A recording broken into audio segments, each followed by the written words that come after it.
সত্য, সর্বশক্তিমান ঈশ্বর মনুষ্যরূপ ধরে পৃথিবীতে এলেন এবং তিনি এখানেই আবার বলে গেছেন, সত্য সত্য আমাদের যাতনা সকল তিনি তুলিয়া লইলেন, আমাদের ব্যথা সকল তিনি বহন করিলেন।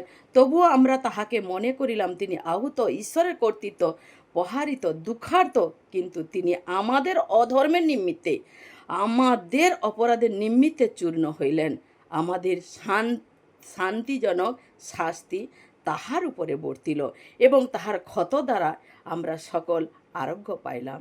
আমরা সকলেই মেষজ্ঞানের ন্যায় ভ্রান্ত হইয়াছিলাম, প্রত্যেকে আপন আপন পথের দিকে ফিরিয়াছি, আর সদাপ্রভু আমাদের সকল কার অপরাধ তাহার উপরে বর্তাইলেন। তিনি উপদ্রব হইলেন, তবু দুঃখ ভোগ স্বীকার করিলেন, কিন্তু তিনি একেবারে মুখ খুলল না।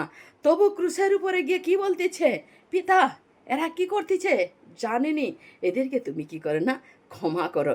এই বাণীটা পৃথিবীর প্রত্যেকটা মানুষের মুখে শুনি, কিন্তু আসল সত্যটা কি আজ পর্যন্ত কেউ জানেনি।